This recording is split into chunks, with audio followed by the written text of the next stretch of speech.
Ceci est un livre audio autogénéré par Google. Remerciements. J'adresse comme il se doit, de très sincères et chaleureux remerciements à toutes celles et ceux qui m'ont apporté leur soutien dans la réalisation de cet ouvrage, mais également et surtout à celles et ceux qui m'ont communiqué de précieux documents inédits qui éclairent d'un jour nouveau notre précieuse histoire locale. Mesdames et messieurs, Dominique Degausse, vice-présidente du Conseil départemental des Landes. Les collaboratrices du secrétariat de la mairie de Tartas. Simone Abat, l'historienne de Sabre. Maëlys de Bouran et le personnel des archives départementales des Landes. Annick Navarre du relais paroissial Midadour de Tartas. Madeleine Jogan, ancienne secrétaire générale de la Société de Borda. Anne de Beaupuy, Alexandrine Garbet, Sonia de TVPI, Michel et Rob Maclesky de Sengrès, Marie-Jeanne Curculos, Gabissou. Jean-François Broquer, maire de Tartas.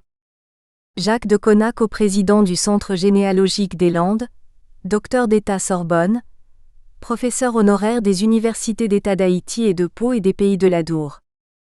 Jean-Philippe Maisonnave, chercheur au service du patrimoine et de l'inventaire de la région Nouvelle-Aquitaine, qui me cite dans son inventaire exhaustif de l'église Saint-Jacques. Le docteur Guy Navarre, Laurent Navarre, Bruno Navarre. Le docteur Marcel et madame Sylvie Estival. Le docteur Alain et madame J.E. accent aigu Géa. Jérôme Chariot. Michael Gély de l'Office du tourisme communautaire de Tartas, Jean Sourigue. On se souvient que l'on est dans les Landes, on songe qu'au-delà de ce riant jardin semé de toutes ces jolies villes, Roquefort, Mont-de-Marsan, Tartas, coupé de toutes ces fraîches rivières, l'Adour, la Douze, le Midou à quelques heures de marche, est la forêt. Cependant on atteint Tartas, l'ancien fief des Taroussat qui est une jolie ville sur la Midouze. C'était au Moyen-Âge une des 4 sénéchaussées du duché d'Albret. En passant j'ai salué à gauche de la route un pan encore debout de l'ancienne muraille, qui résista en 1440 au redoutable captal de Buch et donna à Charles VII le temps d'arriver. Les gens de Tartas font des auberges et des guinguettes avec ce mur qui leur fit une patrie. Victor Hugo, œuvre complète en voyage, tome 2.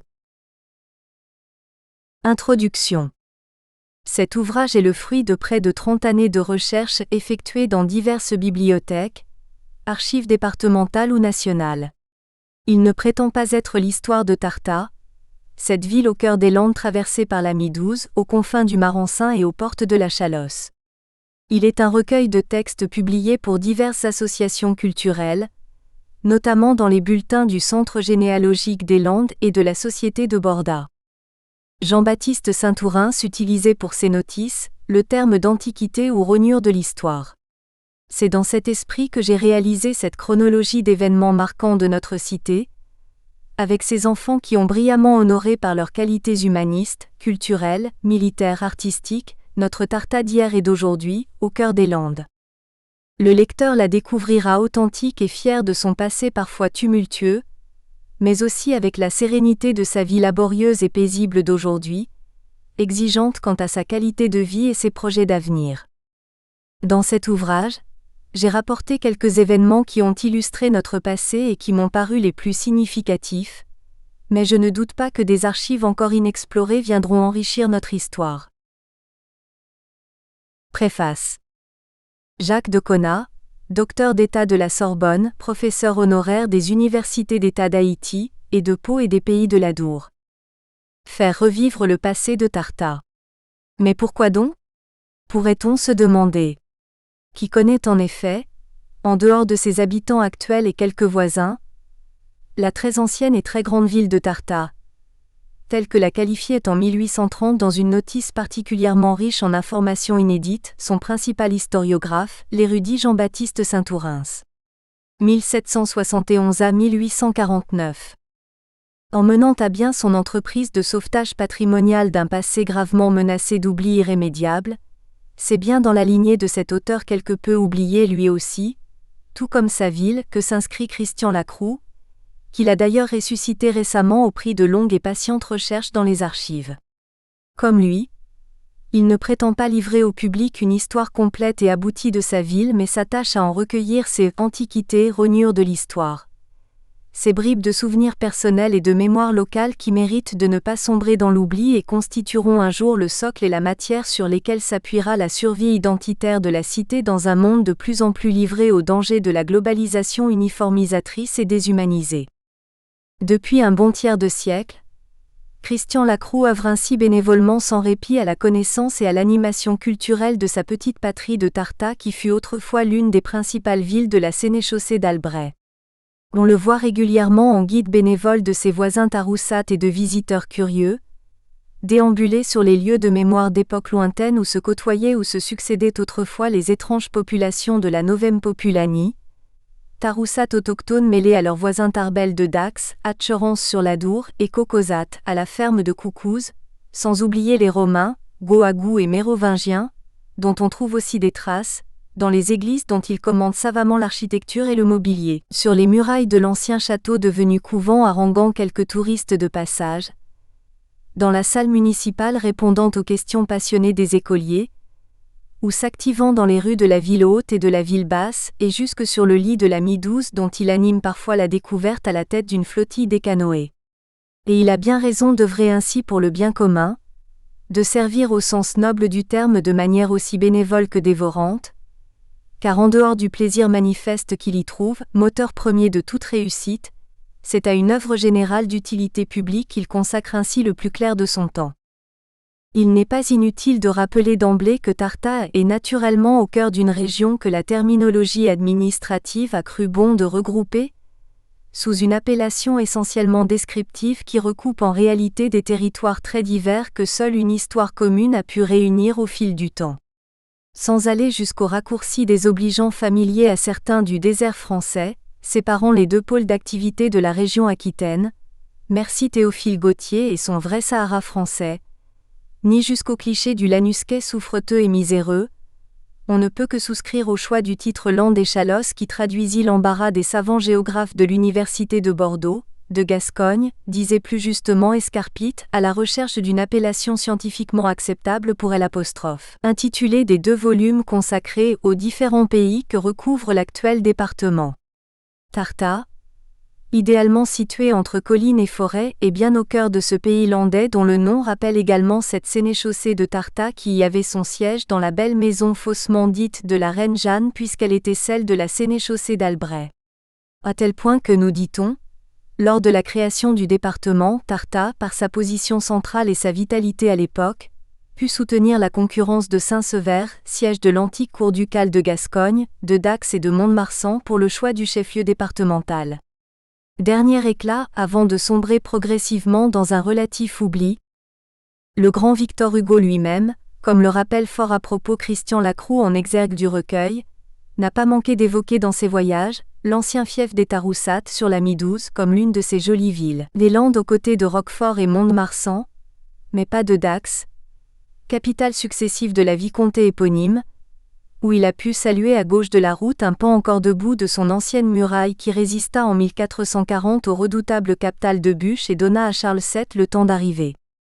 Même s'il y a quelque approximation chronologique, le siège entrepris par le captal ayant eu lieu un siècle avant, on voit bien en se référant à la date indiquée que l'histoire nationale, telle que l'a connue Victor Hugo, avait au moins retenu l'épisode de la fameuse Rornada du 24 juin 1442 à l'issue de laquelle, le sire de Cognac, selon les lointains chroniqueurs français, en réalité Louis de Marsan, baron de Conat, gouverneur pour le roi d'Angleterre duc des Aquitaine, remit les clés de la ville au roi de France Charles VII en personne, jurant désormais d'être français lui et toute sa descendance, en vertu d'une curieuse capitulation conditionnelle bien dans le goût chevaleresque de l'époque.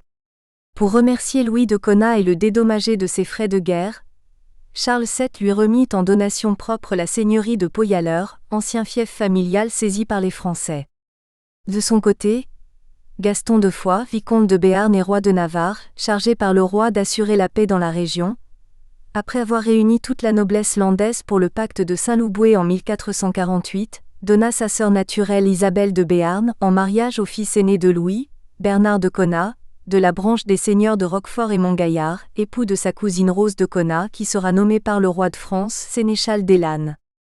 Lors de la remise de la ville, dont les enluminures des vigiles de la mort de Charles VII par Martial d'Auvergne mettent en valeur les hautes murailles, le roi était accompagné du dauphin, le futur Louis XI et de son oncle Louis d'Anjou, ainsi que du fameux laïr, Étienne de Talorès, futur belle de Tarta. La journée de Tarta restera longtemps un épisode majeur de l'histoire nationale, parce qu'elle marqua la fin de 3 siècles de présence anglaise dans la région du sud de la Gascogne. Elle le fut tant par ses conséquences que par l'énormité des moyens engagés par le roi de France pour récupérer cette ville murée. Les anciennes chroniques parlent de plus de 20 000 hommes, ce qui est considérable pour l'époque. 160 barons, 12 000 hommes d'armes, 4 000 lanciers, 8 000 archers, 8 000 arbalétriers et couteliers. Si l'on en croit Montrelet, jamais ne s'était vu une telle affluence d'hommes d'armes, avec très grand nombre de chevaux, chariots et charrettes menant artillerie, vivres et autres engins et habillements de guerre. Et quant aux seigneurs capitaines, il y en avoit moult largement. Pour commémorer la Rornada, les habitants de Tarta élevèrent une croix et un oratoire. Et le 24 juin, veille de la Saint-Jean-Baptiste, devint jour de fête locale et de grandioses réjouissances populaires, tradition qui perdura longtemps et dont le Mercure galant décrit plaisamment, avec beaucoup de verve, 2 siècles plus tard l'événement central, consistant en une grande bataille fluviale de gabarres aménagée en châteaux et murailles sur la Midouze entre Anglais et Français.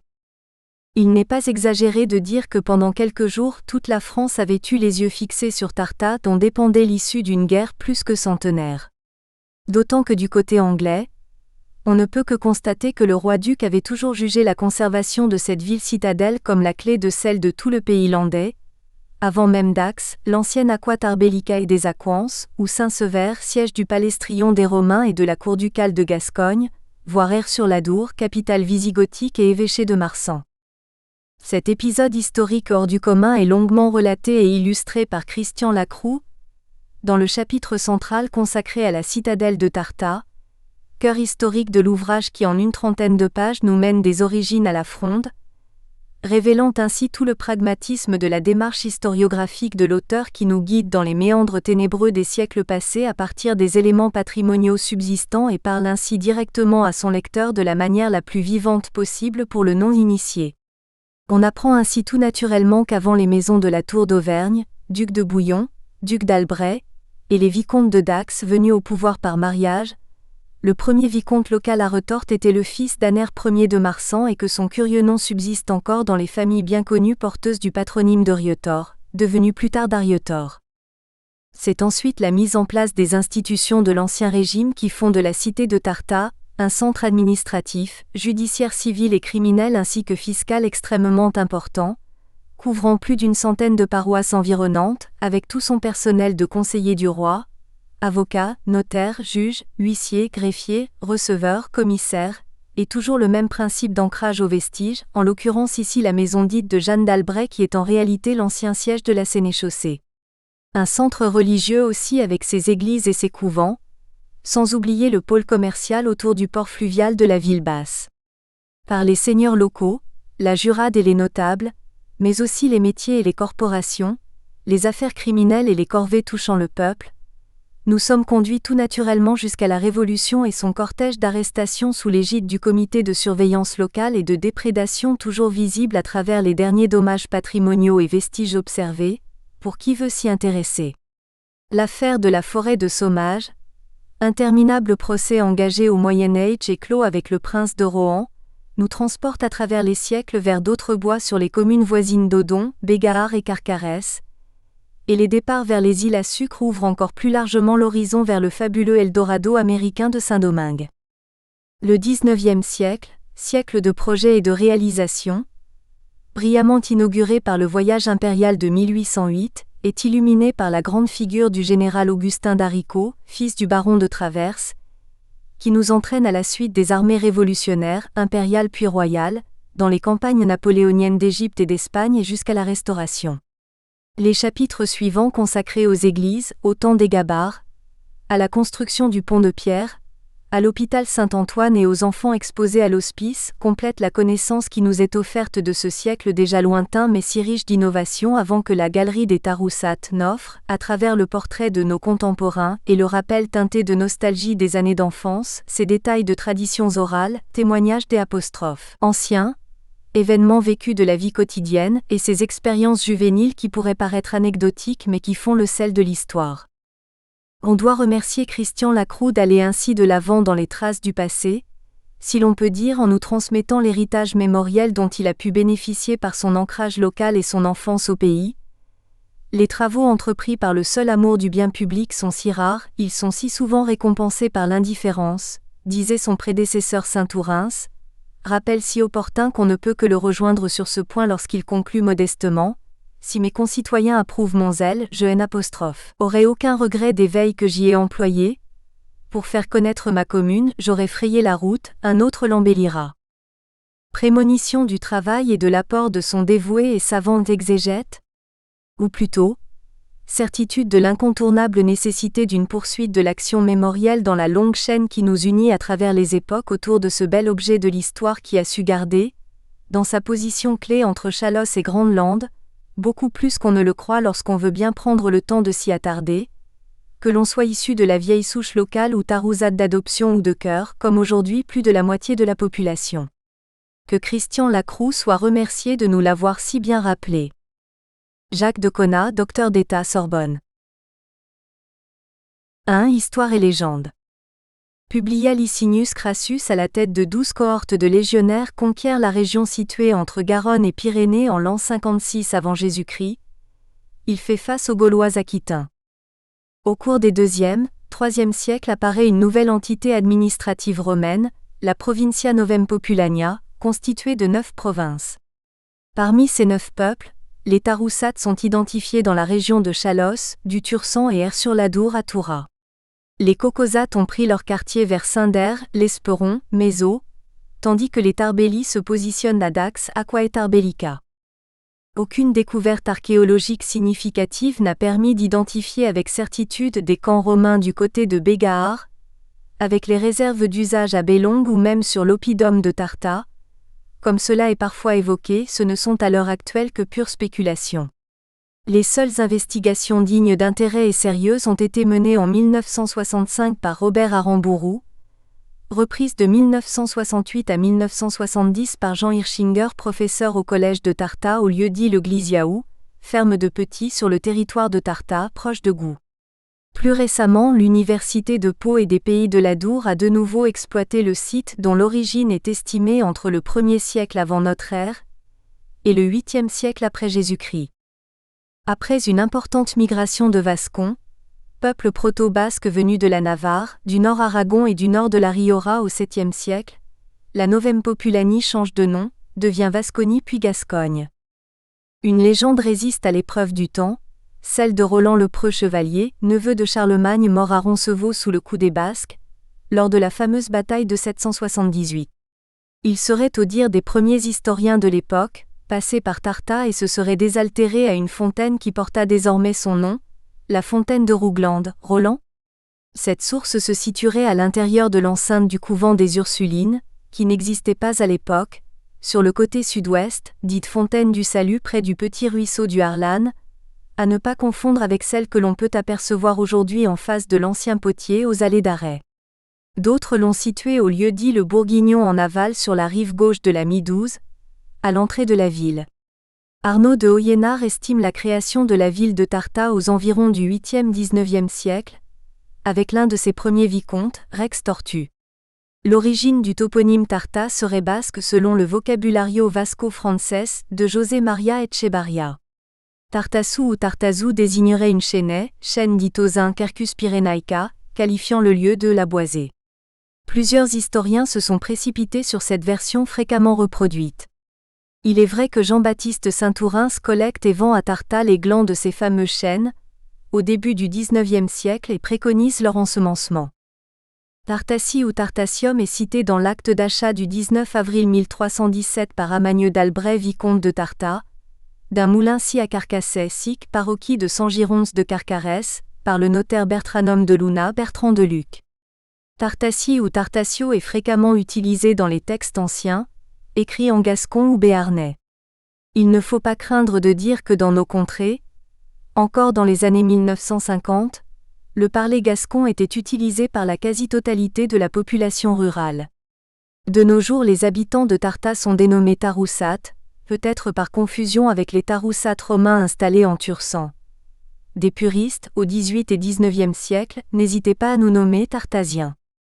De même, le terme d'occupation ou de domination anglaise de l'Aquitaine a fréquemment été utilisé par nombre d'auteurs après le mariage d'Aliénor d'Aquitaine avec Henri Plantagenet en 1137. Il convient de préciser qu'aucune armée étrangère n'a séjourné en Guyenne jusqu'à ce que bien plus tard, Édouard de Woodstock, le fameux prince noir, vienne tenter de remettre la main sur la province, 1362 à 1372, avec ses expéditions autour de Bordeaux et vers l'Espagne. L'Aquitaine anglaise rejoint le royaume de France après la Jornada de Tarta, le 24 juin 1442. Parmi les légendes pugnaces, que ne fantasme-t-on encore de nos jours sur les fameux souterrains du vieux château fort? Ils excitent toujours vivement l'esprit de nos compatriotes. Il y en aurait eu de multiples. L'un partirait de la forteresse pour rejoindre le château de Malais à Carcarès, plus de 3 km. Un autre traverserait la Midouze, joignant la ville haute à la ville basse.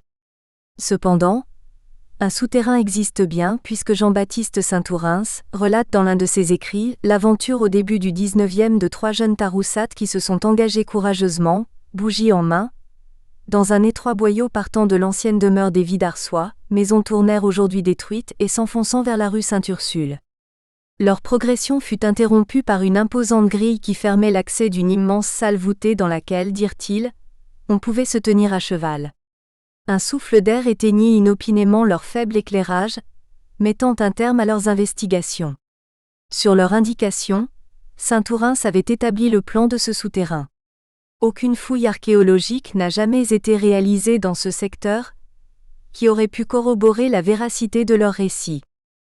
En ville basse, une construction typique de l'architecture béarnaise fut jusqu'à la Révolution le siège de l'importante sénéchaussée de Tarta.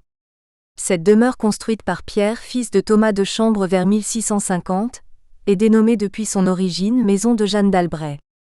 La reine de Navarre avait créé la sénéchaussée en 1566, peu avant son décès en 1572, et n'avait donc pu admirer cette belle résidence qui porte son nom. 2. Les armoiries de la ville. Logo officiel de nos jours. Armoiries de Tarta, Armorial général de France par Dosier. Les armoiries de la ville de Tarta se présentent, écartelées 1 et 4 de sable, frétées d'or de 10 pièces, au deuxième d'azur à la fleur de lys d'or, au troisième de la demi-fleur de lys de même. Le blason est couronné, couronne dite murale de 7 tours à ciel d'azur qui évoque la cité entourée par des fortifications, le tout soutenu de 2 rameaux d'olivier d'or. La fin de la fronde s'achève par la soumission de la ville au roi de France. Les dignitaires de la cité rebelle prêtent serment de fidélité au souverain, le 6 août 1653 dans l'église Saint-Jacques du bout du pont. Louis XIV a exigé un châtiment exemplaire, confirmé par la démolition de l'imposante et inexpugnable forteresse, place de sûreté protestante. Le duc de Bouillon, Godefroy-Maurice de la Tour d'Auvergne, avait échangé en 1651 ses possessions de Sedan et Raucourt avec le souverain qui en contrepartie, lui avait concédé les domaines de la province d'Albret. Proche du roi, le duc avait dans un mémoire développé un long plaidoyer pour tenter de temporiser après les événements qui avaient accablé la ville, afin d'obtenir la clémence royale. Ce n'est que très lentement que donjons, tours et murailles disparaissent du paysage. Un témoin atteste qu'en 1817, il reste encore d'imposants vestiges. De précieux récits, notés dans les registres des délibérations du Conseil de la ville et de nombreuses correspondances conservées aux archives départementales, relatent au jour le jour avec une minutie du détail, l'actualité de l'époque. Cependant aucune mention en l'état de nos recherches n'évoque la sanction qui fut celle du flétrissement de la demi-fleur de lys. À la Révolution, les armoiries qui faisaient référence à la féodalité et à la royauté devaient disparaître. Ainsi les signes distinctifs figurant au-dessus des portes des résidences de la maison d'Orga et des 2 chambres entre autres, furent martelés. Quelques années plus tard, le conseil municipal envisage des armoiries avec des références plus laïques conformes aux idées du temps et propose notamment un blason composé d'un pin entouré d'abeilles. Le projet n'était pas original et ne verra pas le jour. Un décret impérial du 17 mai 1809 donné au camp de Schönbrunn informe que les villes, communes ou corporations qui souhaitent obtenir des lettres patentes portant concession d'armoiries peuvent en faire la demande auprès du prince archichancelier de l'Empire. Le 12 septembre 1812, le ministre de l'Intérieur approuve la demande de la ville de Tarta qui doit s'adresser au Conseil du sceau des titres pour être autorisé à reprendre ses anciennes armoiries, dont l'origine n'est point connue, stipule le document, mais qui figure dans le registre d'osier de 1690 page 741. L'écu de France était semé de fleurs de lys depuis Louis le Jeune. Selon le docteur Léon Sourbet dans son étude parue dans la Revue de Gascogne, les armoiries de Tarta remonteraient à la seconde moitié du XVe siècle. 3. La citadelle de Tarta. De la guerre de Cent Ans, au départ des Frondeurs, une histoire de château et de murailles. De très nombreux récits alimentent l'histoire agitée de Tarta autour de sa citadelle. L'érudit Tarouzat Jean-Baptiste Saint-Ourens rédige une première notice historique et archéologique sérieuse en décembre 1829 que complète l'abbé Despart en juillet 1896. Nous avons tenté à partir de documents d'archives, de revisiter la chronologie des péripéties significatives, pour étudier plus particulièrement celle de la période du XVIe au XVIIe siècle. La vicomté de Tarta.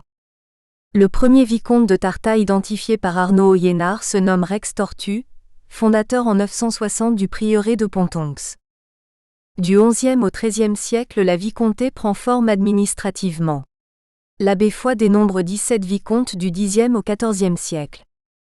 Le vicomte Arnaud Raymondac et son épouse Marthe d'Albret n'ont pas de postérité.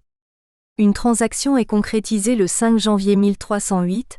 Amagnesset sire d'Albret achète à Arnaud Raymondac son beau-père, la vicomté de Tarta pour le prix de 100,000 francs bourdalois. Il en devient le maître des lieux jusqu'à sa mort en 1326. Les deux vicomtés sont constituées de châteaux, bois, landes, pâturages, padoans, eaux et rivières, droits et devoirs directs, dont les châteaux de Tarta, Meillan au Castéra, Clermont et Gamarde au sud de l'Adour, la région de Saint-Palais en pays de Mix avec les villages de Gary, Cise, Arion-Rion, Villenab, Fleuras en Béarn. Par la suite, les fils aînés des sires d'Albret portent le titre de vicomte de Tarta. La citadelle, dispositif de défense de la ville et sa région. À partir de l'an 1000, les vicomtes commencent à ériger un dispositif défensif de la ville qu'ils consolident progressivement au fil du temps. La citadelle s'impose comme l'affirmation du pouvoir politique et militaire régional, mais est également la résidence du seigneur lorsqu'il est à Tarta. La butte géologique est propice à cette implantation avec ses protections naturelles, la Midouze au nord-ouest et la profonde ravine du ruisseau du Salut ou du Harlan au nord-est. La construction de la forteresse a probablement connu son apogée vers le XIVe siècle telle que nous la connaissons représentée par la vue cavalière du Hollandais Joachim du Viert datée de 1612, et qui nous permet d'apprécier l'importance du site avec ses remparts et son imposant donjon. La ville se divise en deux entités, une région basse à l'ouest dans la vallée de la Midouze qui se situe à 15 mètres au-dessus du niveau de la mer et une partie haute à l'est, avoisinant les 70 mètres. La ville basse était protégée d'un mur d'enceinte de faible épaisseur sans chemin de ronde ni courtine, et d'une hauteur tout au plus de 4 à 5 mètres, avec 4 portes d'accès. Cette ceinture de près de 300 mètres de longueur sur 100 mètres de large enserrait les maisons édifiées de part et d'autre de la rue principale, parallèle à la rivière. Ces murailles étaient un complément de défense pour la ville dite basse où se concentrait l'activité du négoce avec son port fluvial et sa cale, son centre administratif et judiciaire. Elles étaient également une protection contre les débordements récurrents de la Midouze. Tarta et ses fortifications, d'après la carte de Cassini vers 1750. Une première porte d'accès se situait au bout du pont-levis à l'entrée de la rue Saint-Vincent ouvrant sur la ville basse. Elle disposait dans sa partie supérieure d'un clocheton et d'une horloge. Dans son prolongement, la porte du Vacher permettait d'accéder sur un marécage dénommé les Embarras avec un petit bras de la Midouze qui le traversait. Une troisième côté nord près de l'hôpital Saint-Antoine au faubourg Saint-Jean. Enfin une quatrième au sud, la porte de Bégard complétait le dispositif avec au-dessus de celle-ci, la prison dite des Royaux. Cette porte de Bégard ouvrait sur la place de Barbacane. Elle se présentait sous la forme d'une tour carrée bâtie en pierre d'appareil terminée par un clocheton orné d'un fleuron. Dans la ville haute sur l'éminent promontoire dominant la rivière, était érigé le château fort entouré d'un puissant mur d'enceinte. À ses pieds le long de la Midouze, la petite église dédiée à Saint Jacques, San Jacques Deu Cap Deu Pun, était le lieu de culte réservé aux seigneurs, aux notables de la ville et aux hôtes de marque. Au sud hors les murs, Saint-Martin, l'église dite des laboureurs à proximité du mur d'enceinte, elle servait de tour de guet complémentaire à quelques pas du donjon. Pour traverser la ville, le voyageur venant de Bordeaux par Bazas approchait du monastère des Cordeliers, empruntait une fraction de la rue des Ursulines direction nord, traversait une porte qui ouvrait sur la rue Puy de Gadonne. Cette ruelle à la pente fortement prononcée s'engageait ensuite devant le petit château des Sanguineaux, Sanguinet, se présentait devant le pont-levis, franchissait le pont de bois et accédait à la porte de l'horloge, clé d'entrée en ville basse. La citadelle de Tarta, Joachim Duviert 1612 BNF.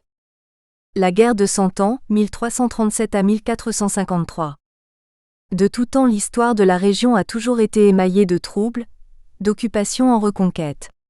De 1190 à 1200, Gaston Veilly de Béarn ne cesse de ferrailler avec Arnaud Raymond II vicomte de Tarta protégé de Jean Santerre, roi d'Angleterre, fils d'Aliénor d'Aquitaine. Au cours de cette période les petits seigneurs régionaux organisent leur vassalité au gré de leurs intérêts, tantôt avec les rois-ducs, tantôt avec les représentants du roi de France. Gaston II comte de Foix-Béarn assiège et devient maître de la ville en 1332. La garnison du château est massacrée ainsi que quelques habitants. Jean de Grailly, Johann III, futur captain de Buch, allié d'Édouard III d'Angleterre, des années plus tard, en 1340, assiège à son tour la cité et reprend possession des lieux. Dès son arrivée à Bordeaux en 1355, le fameux prince noir Édouard de Woodstock entreprend ses campagnes de reconquête jusque dans la région méridionale du pays. De retour dans la capitale d'Aquitaine, il fait une incursion vers l'Espagne en passant par Dax. Tarta s'impose rapidement comme capitale politique de la vicomté, en se dotant en particulier des coutumes et statuts qui lui sont octroyés par Arnaud Amagneux VIII, sire d'Albret en l'an 1400. Leur rédaction est confiée au notaire du Loc de Tarta, Bertrand de Luc 1396 à 1401 et Pès de Serres 1400 à 1401. À partir du 20 juin 1426, le roi Charles VII dit Charles le Victorieux, 1422 à 1461, affirme enfin sa volonté de reconquérir la Guyenne, possession anglaise depuis le mariage d'Aliénor en 1122, afin de réunir cette province au royaume de France. Il ordonne au sénéchal d'Agenais Amagneux de Montpezat de garder, garnir et défendre pour le sire d'Albret ses places et aussi celles de Tarta. En 1440, le vicomte Charles II d'Albret réussit à se maintenir dans sa citadelle malgré un siège hermétique et à y résister près de 6 mois. Se trouvant dans une situation critique face à l'anglais Huntington, lieutenant-général d'Henri Véhy, ce dernier lui a enlevé la plupart de ses forteresses entre autres, le château de Meillan au Castéra ainsi que ceux de Gamard et Clermont. Au début de l'année suivante, Huntington assiège toujours la citadelle en compagnie d'Edmond Beaufort comte d'Orset et de Thomas Ramston sénéchal de Guyenne, avec leurs armées, canons, engins volants et autres artillerie. Un traité d'armistice est enfin conclu.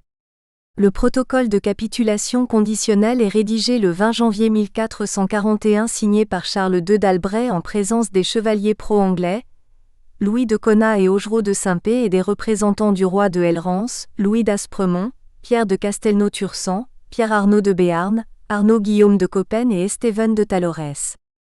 Le document indique que l'occupation de la ville serait remise entre les mains du seigneur de Cognac et de Dandreau de Saint-Péer, 2 chevaliers d'une probité reconnue. Ils doivent la remettre aux Anglais le 24 juin suivant, s'il ne paraît une armée française capable de la secourir, et dans ce cas elle serait rendue au sire d'Albret. En clair, l'arrangement prévoit la restitution immédiate des terres de Gamard et de Loriba, puis un peu plus tard celle de Rion, ainsi que quelques possessions girondines. Une administration bipartite est mise en place et pour garantir correctement l'accord, les parties échangent des faire-valoir. Le second fils du duc d'Albret l'est pour le compte du roi de France. Devant cette situation très particulière, Charles VII comprend qu'il se doit d'intervenir rapidement et surtout avant la date fatidique du 24 juin 1442. Il se dirige donc vers Toulouse où il rassemble, disent les chroniqueurs, une puissante armée avec le concours des comtes de Foix, d'Armagnac et de Comminges et du vicomte Jean de Lomagne, capitaine général de la Guyenne et du Languedoc. Ce dernier occupe dans un premier temps la Réole qu'il perd, la repère une seconde fois et faute d'argent et de soldats se retire à Nérac dans la résidence fief des Albret. Le soutien financier du sire d'Albret va lui permettre de payer ses mercenaires, de recruter à nouveau afin de poursuivre la lutte. Il lui a confié ses joyaux les plus précieux. Charles VII quitte Toulouse le 8 juin avec pour objectif la reconquête de Tarta. L'enjeu est de taille puisque la restitution de la ville après 290 années de suprématie anglaise prépare son retour dans le royaume de France avec toute l'Aquitaine. Les troupes royales sont menées par le connétable Arthur de Richemont. Elles traversent les Grandes Landes, se dirigent sur Nogaro et le Houga et passent les bastides de Caser et Grenade-sur-Adour. Le second corps emprunte la route des Petites Landes par l'Armagnac, Nérac et Roquefort. La jonction des deux forces se fait le 22 juin à Mont-de-Marsan. Les troupes longent la Mi-douce par le chemin de Halage et bivouaquent le soir à Meillan. Le samedi 23 juin, veille de la Saint-Jean, l'armée royale est donc comme convenu sur la lande de Tarta, vers le bourg Saint-Jean dit narrateur. En réalité il s'agit de la lande du Caoutré, au quartier de Saint-Genès à l'entrée sud de la ville. Charles VII se présente en grand apparat accompagné de 160 barons, 4000 lanciers, 8000 archers. Le roi est suivi du dauphin, le futur Louis XI, d'Arthur de Richemont, de la Hailleur le fameux Landais de Préchac, compagnon d'armes de Jeanne d'Arc et de son neveu Estebenot de Talorès, de Zintrailles, des comtes du Maine, de la Marche, de Pardiac, de Castres, du comte de Foix et de Comminges, du vicomte de Lomagne.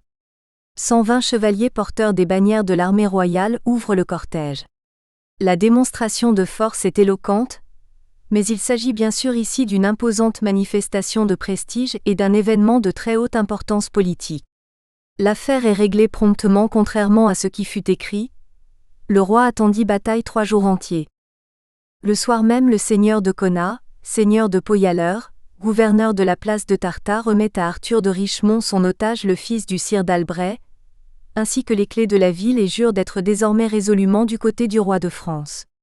Cette opération consolide le pouvoir royal dans son entreprise de reconquête et de réunification du pays.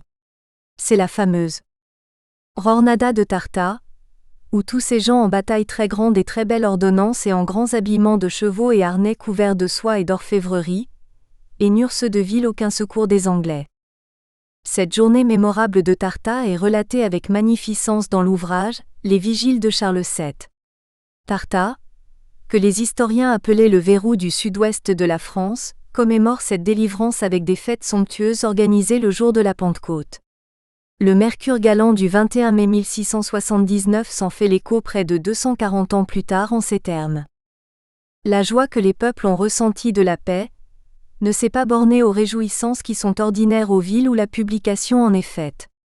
Elle a réveillé, s'il est permis de parler ainsi, des fêtes assoupies depuis 20 années, et c'est ce qu'on a vu depuis 2 mois à Tarta. Celle que l'occasion de la paix y a fait renouveler est d'une institution fort particulière, et s'y célébrait autrefois avec toutes sortes de magnificences. Il faut vous en conter l'origine. Il y avait 9 mois que Tarta, 3e ville de la frontière des Pyrénées, était assiégée par les Anglois. Tout avait cédé à ses puissants ennemis, et s'était fait de la Guyenne si Tarta eût ouvert les portes. Dupleix assure que la fortune de la France se jouait devant cette ville, et de Serres ajoute qu'il ne s'agissait pas seulement de la réputation du roi, mais du salut de tout le royaume, de la secourir. Charles VII y accourut de Toulouse. Il arriva devant cette place le jour de la Pentecôte, fit lever le siège le lendemain, battit les Anglois en 3 combats, et après les avoir chassés de la Guyenne, il assigna lui-même un fonds sur le revenu de Tarta pour célébrer durant la semaine de la Pentecôte la mémoire de la délivrance de cette ville.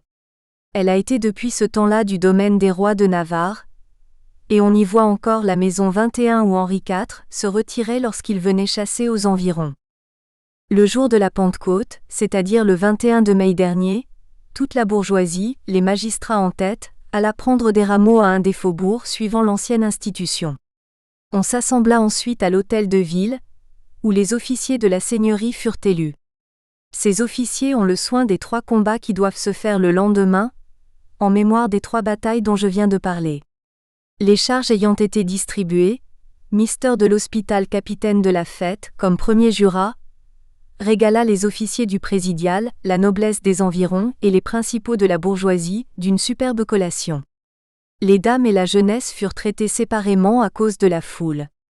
Les trompettes, les hautbois, les violons, et le grand bruit du canon qui fut tiré ce jour-là pour le feu de joie de la paix ratifiée avec l'Empire mirent tout le monde de belle humeur. Ainsi l'on n'entendait que des vives le roy de tous côtés. Mister de l'Hospital, dont l'esprit sublime est soutenu d'un fort grand mérite, donna le bal à Madame la Sénéchale. C'est une personne qui se fait aimer de tous ceux qui ont le goût bon et délicat.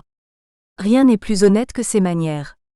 Elle a l'air aisé et engageant, et il est dangereux de la voir quand on veut se conserver libre. Toutes les dames se rendirent chez elle dans une propreté merveilleuse, et on ne finit le bal que fort avant dans la nuit. Le lendemain, qui était lundi, on commença la journée par de grandes réjouissances. On dansa dans tous les quartiers, et le festin public termina les plaisirs de la matinée. On n'eut pas sitôt dîné, qu'on se prépara pour le combat de gazon. On avait élevé une espèce de fort dans la ville haute. Des bras vigoureux furent destinés pour soutenir les efforts des assaillants. On planta des pieux, et on attacha de grosses cordes pour se défendre de l'assaut. Les trompettes et les tambours ayant commencé de se faire entendre, la jeunesse monta à cheval. Mister de Corrados, seigneur de Marcillac, était à la tête comme guidon. Mister le chevalier du Prat, qui a servi à Messine et dans nos dernières guerres, et Mister de Lanfranc, garde du corps, qui se trouva alors à Tarta, rangèrent toutes les compagnies en bataille. L'heure du combat étant venue, la cavalerie traversa la ville l'épée à la main. Ceux du fort furent sommés de se rendre, et sur le refus qu'ils en firent, le guidon s'étant détaché avec les plus braves cavaliers, commença l'attaque. Ils furent reçus avec une grêle de coups de gazon, qui les obligea de se retirer. Tout combattit séparément, et après que cette attaque eut duré 2 heures, on monta à l'assaut avec la botte. Comme la chaussure n'est pas commode pour les escalades, on en renversa une vingtaine par terre. Les autres que l'ardeur de vaincre emportait, passèrent par-dessus ces malheureux, malgré tous leurs cris, et entrèrent enfin dans la barricade. On fit plusieurs prisonniers. Les vainqueurs les condamnèrent à des peines agréables, et ces peines furent un nouveau sujet de divertissement pour tout le monde. Ce combat fini, on commença celui de la corde. On l'appelle ainsi, à cause d'une corde qu'il faut franchir à cheval ou couper avec des sabres. Il fut fort opiniâtré, parce que le peuple le soutenait. On descendit ensuite à la ville basse pour essayer le combat du pot cassé que la grande bourgeoisie jetait du haut d'un théâtre, et un magnifique repas fut le délassement de tant de fatigues. Le soir de ce même jour, il y eut bal chez Madame de Marcillac, femme du guidon de la fête. Comme c'est une des plus belles personnes de la province, et que les dames y vinrent en fort grand nombre, les cavaliers mirent en usage toute leur adresse pour la danse, et ceux qui avaient de l'esprit et du mérite ne manquèrent pas d'occasion de faire connaître ce qu'ils valaient. Le mardi, la noblesse et la jeunesse coururent la bague. Madame de Marcillac donnait le prix. La gloire de le recevoir de sa main anima tellement tous les prétendants, que beaucoup d'entre eux ayant couru avec un succès égal, on fut obligés de remettre la partie à un autre jour. Le bal fut donné le soir chez Madame de Maurian. Un combat qui se fit sur la Dauce Sic, c'est une rivière qui sépare Tarta en ville haute et en ville basse, fut le divertissement du mercredi. La jeunesse y parut en veste de taffetas rouge, et en toque de même façon, tous chargés de guirlandes. Les bourgeois étaient distingués par le taffetas blanc. On s'embarqua sur 12 bateaux à un demi-quart de lieue de la ville. On les attendait sur le pont pour les voir passer dessous, et les combattre en passant. Le bateau du guidon était tout brillant par les peintures. On voyait à la proue un Neptune tel que la fable nous le dépeint se promenant sur les eaux, et répandant la sérénité partout. Ces mots se lisaient au bas, Tempestat Serena. Je ne vous en marque point l'allusion, elle est aisée à connaître. Les bateaux ne se furent pas sitôt approchés du pont, que le combat commença. On passa sous les arches. Le grand nombre de gazons qu'on jeta sur les vestes de taffetas leur fit changer de couleur. Les toques flottaient sur la rivière. On se défendit des bateaux, où il y avait aussi du gazon. On monta à l'assaut, et les prisonniers confits furent mis à l'eau jusqu'au menton. On régala tous les combattants d'un fort grand souper, et il y eut bal chez Madame de la Salle du Pois. Le jeudi on courut de nouveau la bague, qui fut enfin emportée par Mr. Duncan, avocat du Roy. Comme il est un peu avancé en âge et que Madame de Marcillac n'a pas moins de jeunesse que de beauté, il lui fit un compliment fort galant, sur ce que ne se contentant pas de soumettre les jeunes cœurs par la force de ses charmes, elle lui avait inspiré assez d'ardeur de lui plaire pour le rendre victorieux. La fête qui avait commencé dès le dimanche, fut terminée ce jour-là par le bal qu'on donna le soir chez Madame la procureure du Roy. C'est une dame d'un mérite singulier, et dont l'air grand et majestueux ne tient rien de la province. L'événement a sûrement été magnifié, mais il est hautement symbolique et historique. Les habitants de Tarta firent promesse dans une supplique aux commissaires royaux en Guyenne beaucoup plus tard, le 16 octobre 1456. De faire et feront ce Dieu plaît, une belle croix et oratoire au lieu où le Roy tint la journée, le vêpre de Saint-Jean-Baptiste, devant la ville de Tarta, où seront remises ses armes, le jour et la date que fut faite, et avec ce fondement une messe à note perpétuelle une fois l'an célébrée pour les dictes jours, pour l'istat et la bonne prospérité du Roy, notre dicte sire et des siens. Et les 10 jurés et habitantes prieront Dieu pour vous. Au soir de cette journée historique du solstice d'été, le roi aurait fait étape au château de la Motte d'après de l'abord de la salle, et selon une autre version, il aurait été accueilli au château de Connat à l'invitation de son seigneur qui s'est rallié, ses capitaines logeant à Soupros, sans doute dans la maison de campagne des abbés de Saint-Sever, c'est-à-dire à l'époque de Jean de Connat, frère aîné du gouverneur de Tarta Louis. Le dimanche, Saint-Sever sur le chemin du retour est à son tour assiégé. La ville veut ignorer l'arrangement de Tarta. Elle est défendue par le grand sénéchal de Guyenne Ramston qui s'y est enfermé avec 100 hommes d'armes, gascons et pro-anglais. Le roi donne l'assaut le lendemain avec le renfort de Richemont. La ville est prise et Ramston fait prisonnier. En janvier 1460, Charles VII ordonne de payer 600 livres au sire d'Albret pour réparer le château et édifier un oratoire sur l'emplacement de la fameuse bataille. Mandon du Roy de France de payer au sire d'Albret la somme de 600 livres pour employer à la réparation du chastio de Tarta, et édification d'un oratoire pour célébrer la bataille de Tarta. Le roi Louis XI adresse de Bordeaux le 1er avril 1461 une lettre patente contenant un mandement de payer au sire d'Albret la somme de 1,800 livres pour être employée à la réparation du château. De nombreux récits pas toujours très précis émaillent cette histoire, notamment ceux d'Enguerrand de Montrelais dans ses chroniques, souvent magnifiés et pas forcément rigoureusement avérés. Adoubement de Louis de Connat par le roi Charles VU, les vigiles de Charles VII par Martial d'Auvergne vers 1485 BNF. La journée de Tarta 24 juin 1442, les vigiles de Charles VII par Martial d'Auvergne vers 1485 BNF.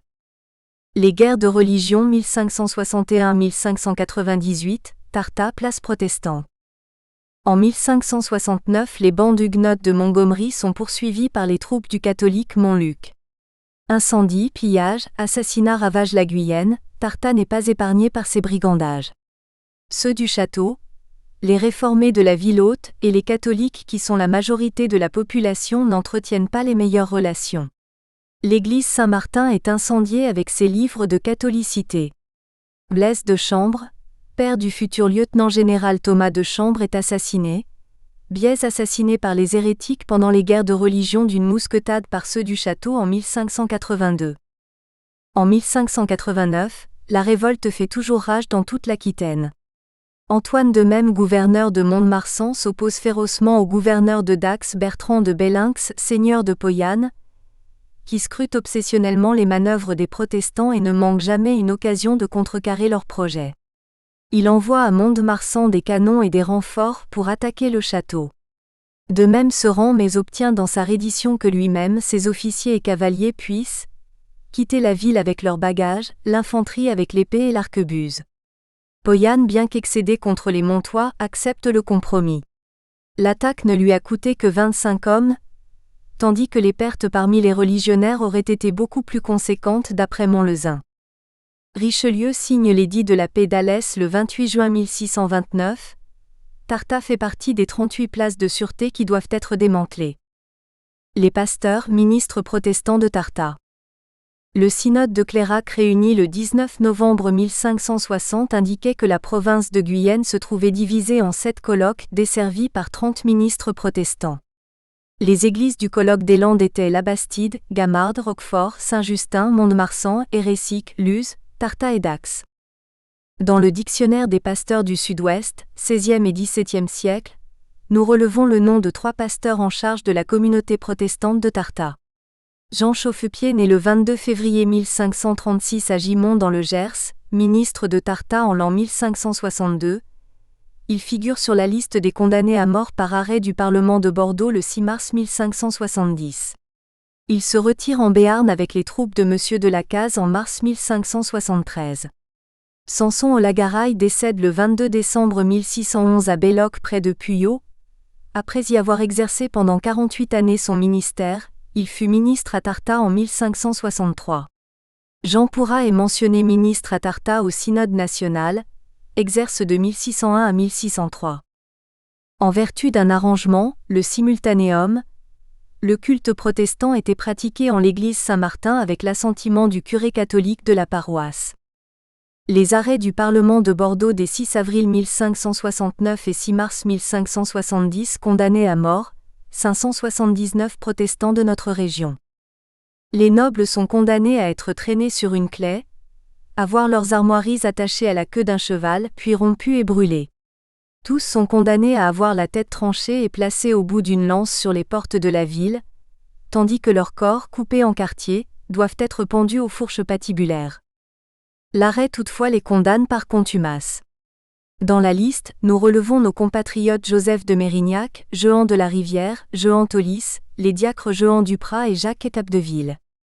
Parmi d'autres arrêts promulgués par le Parlement de Bordeaux, il est précisé que les membres de la religion réformée ne peuvent être élus jurats. Le protestantisme est combattu et sa répression s'affirme le siècle suivant. Divers décrets sont publiés, et dans un extrait du registre des délibérations du Conseil municipal de Tartat du 21 novembre 1757. L'édit du roi concernant les religionnaires fait inhibition et défense aux nouveaux convertis de se faire marier par des ecclésiastiques autres que leur propre curé, enjoint aux prétendus mariés de se séparer incontinents, déclarer leurs enfants qui en seront provenus, illégitimes et bâtards et comme tels, incapables de toute succession et prérogative. Les gouverneurs du château, le seigneur de la Harrie, Vignoles-la-Hailleur. La seigneurie avec son château appartiennent aux Albrecht dont le fief est Nérac. Arnaud Amagneux tombé sous les représailles du 2e corps d'armée du Prince Noir en 1369, meurt en 1401 et Charles II lui succède. Le gouvernorat du château de Tartat avec sa garde armée relève d'une charge héréditaire confiée à une seule et même famille depuis son origine, les La-Hailleur, aussi Vignoles-la-Hailleur, aussi Camondadé et autres d'Haricot, originaires de Largue et Préchac. En 1352, un seigneur Hugues Vignoles-la-Hailleur est capitaine du château pour une charge de 45 livres tournois. Cette place protestante ne semble pas avoir une importante garnison, puisque d'après la collection du puits de la BNF code 323 de mai 1598, le gouverneur Vignoles est entouré de seulement 7 gardes, auxquels s'ajoutent bien évidemment les inévitables mercenaires. Le plus célèbre des La-Hailleur de Préchac est le compagnon d'armes de Jeanne d'Arc prénommé Étienne. Il est présent aux côtés de Charles VII dans la journée de Tartat en 1442. Après Louis de Conat, gouverneur pour le roi-duc anglais, rallié à Charles VII, il y a eu comme gouverneur les Talorès-Lahire, même famille, Menoton de Conat, petit-fils de Louis qui avait épousé l'héritière de Lahire, Anne de Talorès, fille d'Estévenot de Talorès belle de Tartat. À la suite, Léon-François de Saint-Paul d'Haricot, dit de Vignoles-la-Hailleur, fils de Marie de Conat, puis Jacques de Camondadé qui suit, baron de la Harrie marié à Jeanne de Vignoles fille de François de Saint-Paul d'Haricot dit aussi de Vignoles-la-Hailleur et de Magdeleine de la Roche-Beaucourt. Ce d'Haricot était fils d'autres François d'Haricot et de Marie de Conat dit aussi de Vignoles-la-Hailleur, petite fille de Menoton de Conat ci-dessus et fille de Lancelot de Conat, lui aussi dit de Vignoles. Le baron Jacques de Camondadé qui avait reçu au siège de Mont-de-Marsan en 1579 une blessure à la cuisse qui le laissa estropié, est catalogué notoire pillard d'église. Il a abandonné son patronyme de Saint-Paul d'Haricot pour prendre celui de Vignoles-la-Hailleur. D'ailleurs par lettre patente d'Henri IV, Le 24 août 1578, il avait obtenu que sa terre de Vignoles soit érigée en baronnie avec droit de haute justice. À ce titre, il est taxé de 165 livres au ban de la noblesse de 1560. De son mariage avec Dame Marie de la Rochebaucourt le 20 septembre 1558, il a 2 enfants, Bertrand et Jeanne. Jeanne épouse le 15 mars 1593 au château de Vignoles, Jacques de Camondadet, baron de la Harrie. Gouverneur du château jusqu'en 1616, il s'en fait éjecter par un proche de sa famille, le seigneur de Saint-André, tandis que lors de la prise de la forteresse, son propre frère est assassiné. Le capitaine Saint-André. Un témoignage nous décrit l'entrée pittoresque de Saint-André dans la forteresse, la fin du document erroné et son rédacteur inconnu, le sieur de Saint-André, cadet de la maison de Hire. 41 près d'Ac estant allé comme par forme de visite au fort de Tartat, vers Saucagnon, gentilhomme de la dicte religion réformée qui portoit les clefs d'Eude. Fort, Chasteau ou citadelle de Tartat, départ du seigneur baron de la Harrie qui en estoit le capitaine ou gouverneur pour le Roy et Saucagnon l'y ayant bénignement accueilli, Saint-André, catholique romain, donna de sang-froid, un coup de pistolet à la teste de Saucagnon, et l'ayant ainsi tué sans sujet et traîtreusement, en jeta le corps par une des fenêtres du dé Chasteau au fossé d'Aix-Louis-Fort. Pour exogner sa malice, envoya ensuite au seigneur de Poyanne, gouverneur d'Ac, lui dire qu'il estoit mestre du dé Chasteau et que c'est apostrophe. Estoit qui lui plaisoit quand fust fect.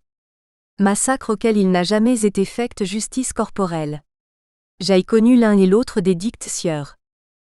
Jacques de Camondadet est protestant comme sa belle famille tandis que Saint-André est catholique. Nous découvrons ici la complexité des engagements et des relations familiales à cette époque. Saint-André, après 6 années d'occupation, exige une forte somme d'argent pour quitter les lieux. Le marquis de Poyanne, qui n'a jamais cessé d'avoir des vues sur Tartat, ferraille contre lui, réclame à la ville 6 000 livres pour l'entretien de ses troupes de siège. Cependant, un arrêt du Conseil d'État ordonne que la ville soit remboursée des sommes qu'elle a avancées, pour faire déloger du château le sieur de Saint-André qui s'en était emparé par surprise. Tous ces conflits et litiges relèvent de la haute justice et sont portés à l'arbitrage de la Cour du Parlement de Bordeaux qui donne son avis en dernier ressort. En 1623, le marquis François de Roquetaillade, administrateur des lieux pour le compte du duc d'Albret, écrit au jurat de Tartat pour les informer qu'il dispose des clés de la ville tandis que le seigneur de la Harrie a repris ses fonctions et la possession du château. Les représailles royales, démolition de la forteresse. Après le départ de Saint-André, le roi demande que soit mis un terme à ces conflits permanents et que la sanction impose que soit rasé le donjon de la forteresse.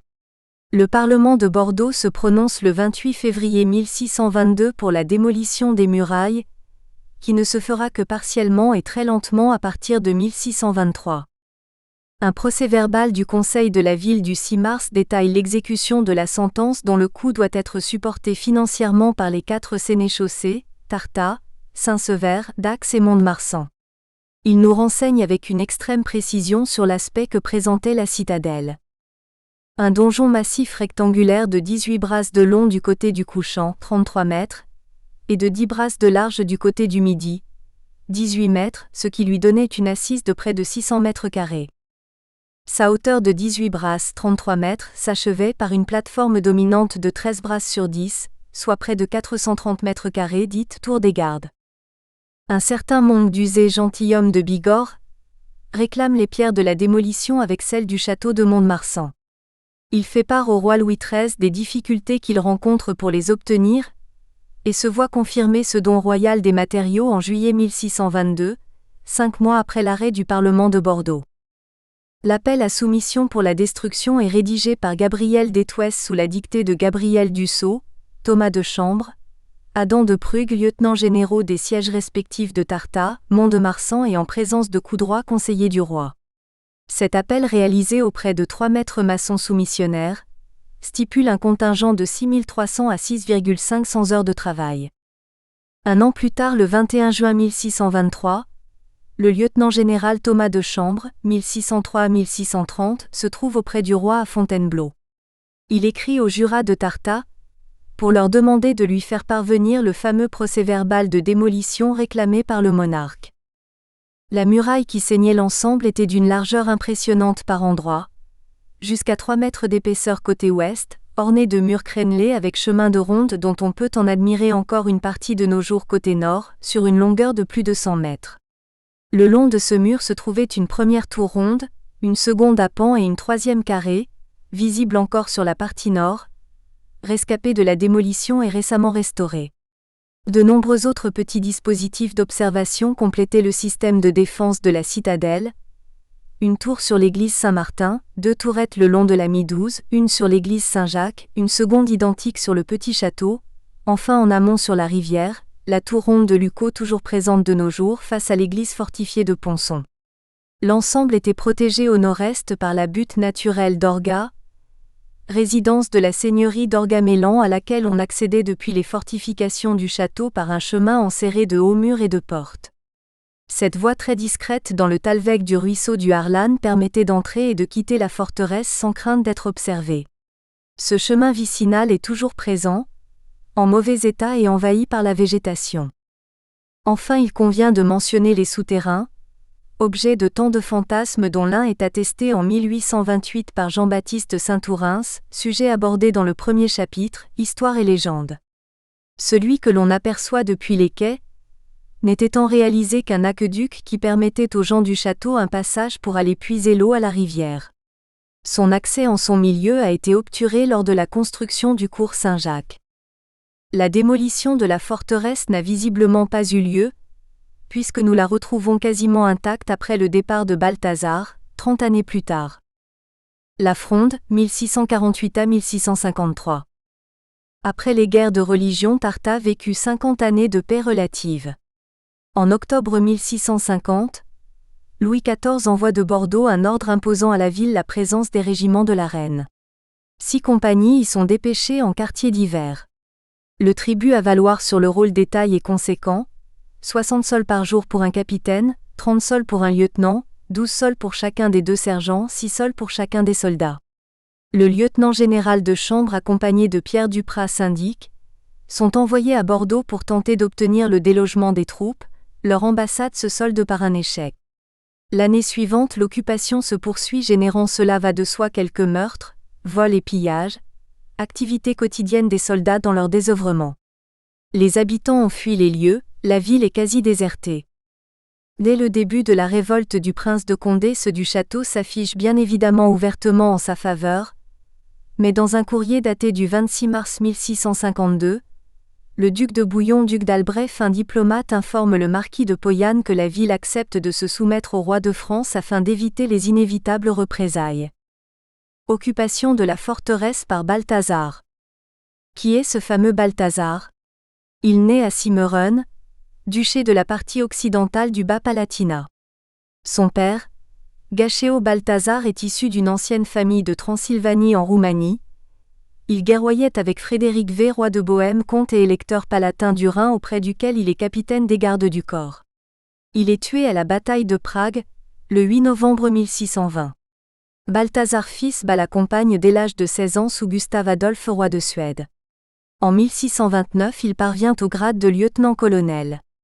Après la bataille de Leipzig en 1631 dans laquelle il se distingue, le roi lui accorde le titre et les fonctions de colonel. Peu satisfait de son statut en Suède, il passe au service du roi de France en 1635 et peu gêné dans ses contradictions, embrasse le parti du prince de Condé. Réputé pour sa bravoure, il bataille en Guyenne jusqu'en août 1653, époque à laquelle il se rallie à nouveau au roi de France. Amnistié après la prise de Bordeaux et remarqué par la reine Anne d'Autriche, il se voit confier le commandement de l'armée de Catalogne avec le grade de lieutenant général des armées du roi le 20 mai 1654. Il lui est alloué un régiment de cavalerie allemand, qui se joint au sien. Déçu de ne pas avoir obtenu le bâton de maréchal, Balthazar quitte la France l'année suivante pour accepter les offres de service de l'électeur palatin qui le nomme généralissime et Premier ministre. Comblé d'honneur, il se démet de toutes ses fonctions et se retire au château de Prangin dans le canton de Vaud près du lac de Genève qu'il avait acquis en 1660. Il devient bourgeois de Genève le 25 juillet 1657 et de Berne en 1659, décède à Prangin en 1689. Dans toute la Guyenne, la coordination des troupes royales laisse à désirer. la défense est inexistante si bien que Balthazar parvient à Mont-de-Marsan à la fin de 1652 pour y prendre ses quartiers d'hiver. Le duc de Candale Henri d'Épernon est à sa poursuite avec toute sa cavalerie et se prépare à le déloger de la ville où il est arrivé vers les 4 heures du matin. Il y apprend que Balthazar et ses troupes ont fui par une porte opposée, gagnant la direction de Tarta. Candale engage immédiatement la poursuite et trouve le mercenaire retranché dans la forteresse de la ville haute avec force soldats où il a été accueilli et a trouvé un asile des plus sûrs. Pour assurer la sécurité de son inexpugnable position, Balthazar n'hésite pas à faire détruire quelques maisons du bourgadier quartier autour de la place des Cordeliers, car, dit-il, elles gênent le tir de mes canons en direction de Mugron. Il renforce murailles et talus sur le côté sud-ouest, où désormais la belle esplanade qui se profile au-devant du château est propice pour affronter n'importe quel assiégeant. Il occupe les lieux durant près de 7 mois.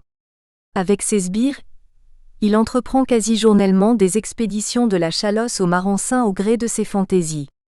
Le 27 février 1653 depuis Mugron, il se dirige vers Grenade avec 600 hommes à pied et 200 chevaux. Il pille, assassine à l'occasion de pauvres gens, sa troupe malgré de sévères étriers est redoutable. Le surlendemain 1er mars sur le chemin du retour, il met le feu au château de la Motte sur la route vers Tarta, quelques-uns de ses soldats sont tués, il ramène leurs cadavres dans son fief.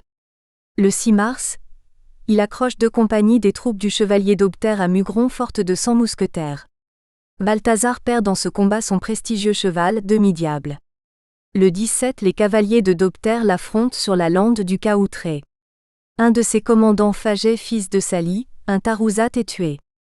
Le 4e jour après Pentecôte, il arraisonne les bateaux au port de Saint-Jour d'Auriba sur l'Adour, les fait remonter à Tarta de telle sorte qu'aucune marchandise ne peut être exportée à Bayonne. Il rançonne son voisin immédiat monsieur de Vidarsois, l'oblige à fuir et à se réfugier à Doisy tandis qu'il menace de mort ses 2 fils sous peine d'une rançon de 5000 livres. À Arangos au château de Castillon le 14 avril, il se fait étriller par les soldats du chevalier d'Aubterre qui lui fait 40 prisonniers. Il fait même une incursion aux portes de Dax sous le nez du marquis de Poyanne, brûle un entrepôt du Sablard où se trouvaient stockées de grandes quantités de résine et de térébenthine. À partir de mai 1653 l'actualité se précipite, la belle saison permettant la reprise des activités militaires. Le marquis de Tracy qui se trouve à Agen auprès du duc de Candale écrit le 1er mai au marquis de Poyanne à Dax pour lui signaler qu'il fait marcher sur Roquefort, Mont-de-Marsan et Tarta, les régiments d'infanterie de Sainte-Mème, de Roclore, de Saint-Luc et une centaine de mercenaires d'Irlandois, troupes auxquelles se joignent celles du marquis de Poyanne. C'est une force de 2700 à 2800 hommes à pied et plus de 900 chevaux qui approchent. Il est prévu 4500 rations de pain par jour pour assurer la subsistance. Le 10 mai, Candale informe le cardinal Mazarin qu'il envoie un premier contingent de troupes vers Tarta avec 400 chevaux et 500 hommes commandés par d'Aubterre, ne pouvant confier, dit-il, cette mission qu'à une personne plus intelligente et plus affectionnée au service du roi. Ce même jour, Jean-Gaspard Ferdinand comte de Marsin, un des meilleurs lieutenants du prince de Condé arrive à Tarta avec 300 chevaux et l'infanterie qui suit pour s'entretenir avec Balthazar notamment sur les mauvaises affaires qui se déroulent à Bordeaux.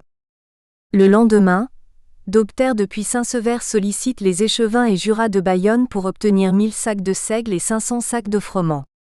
Le seigneur de Saint-Genès munitionnaire du siège de Saint-Sever est prié de prendre des navires dans le port de Bayonne pour transporter les seigles et froment, afin de ravitailler en pain de munitions les troupes. Le marquis de Poyanne, dans une note d'instruction à de la Salle pour être remise à Candale, indique qu'une maison du bout du pont de Tarta a été incendiée. Il y avait entreposé des vins, des blés, des fourrages. Cette affaire lui coûte plus de 10 000 livres, dit-il, et il n'aura par la suite aucun état d'âme à en réclamer 60 000 pour les 4 sièges de la forteresse qu'il a réalisés avec le chevalier d'Aubterre. Il a réglé les munitions de guerre achetées à Bayonne chèrement et il s'est obligé auprès des pour les fournitures faites au siège de Conat et Saint-Justin et que seulement un tiers de ces sommes lui ont été versées. La guerre, c'est aussi les affaires. Le 17 mai, les régiments qui doivent approcher de Mont-de-Marsan ne sont toujours pas là, à l'exception du régiment d'infanterie de Roclore. Le 21, D'Obter prépare son départ de Saint-Sever pour aller se poster à Soupros. Il réclame d'urgence 6000 pains de munitions qui doivent être portés à Mugron et le 22, il supplie Poyane de lui faire parvenir par diligence ce pain qui fait toujours défaut. Le 24, il proteste de son mauvais logement à Buan et attend toujours l'envoi de 300 livres de poudre avec les mèches nécessaires.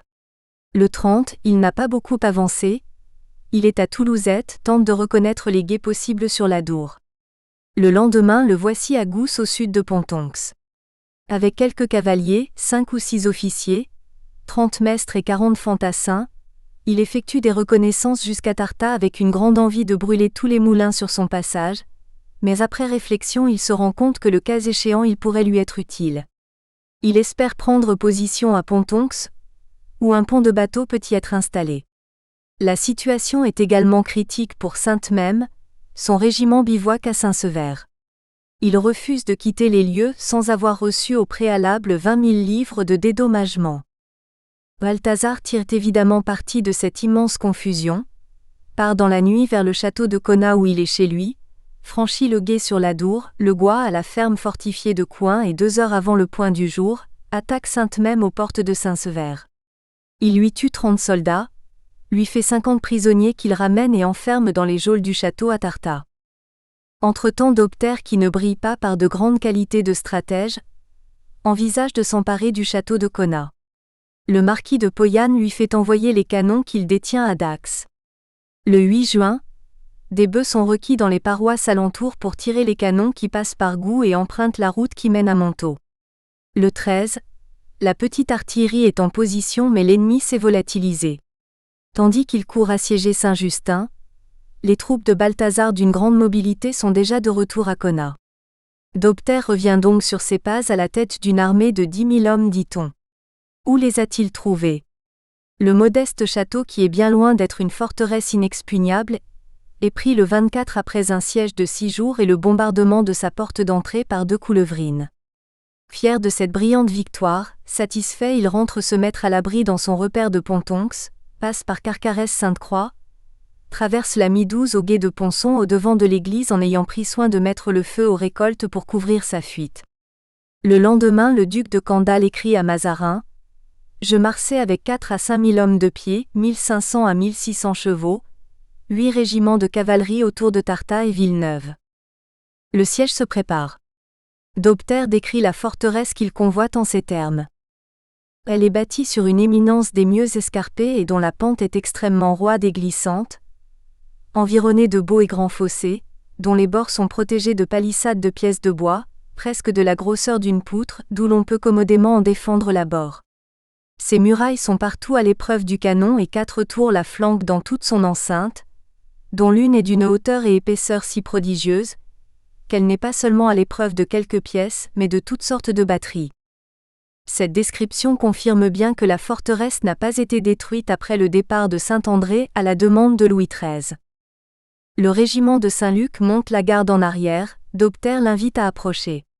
Les soldats s'installent à 100 pas de la palissade et dressent une barricade côté du Midi. L'esplanade des Cordeliers est à découvert.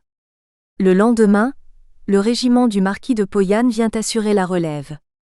Dans la nuit, le sieur de la salle-major du régiment fait apposer un mantelet contre la muraille pour permettre à un mineur de la sonder.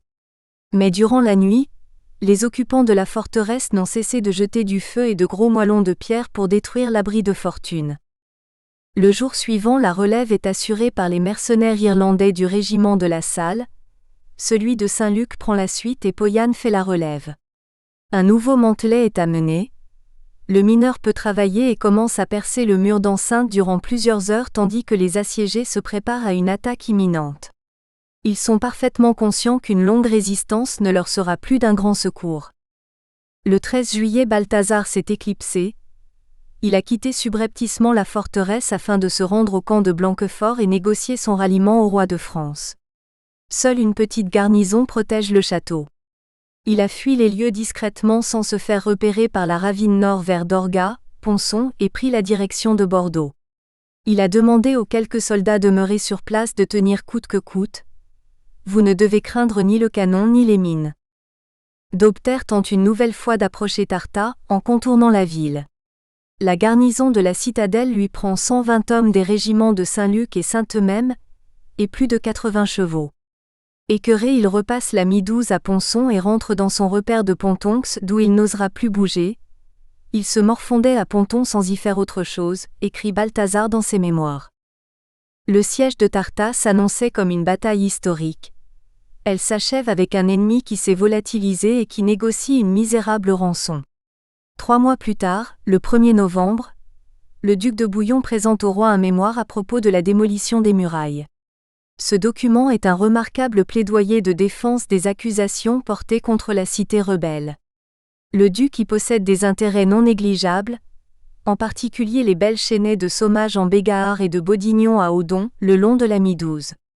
Dans ce mémoire, il relativise l'implication de la ville et de ses habitants, évoque la fatalité, les désastres qui l'ont submergé et surtout précise qu'un acharnement sans égal n'a été porté contre aucune autre forteresse ou cité rebelle en France.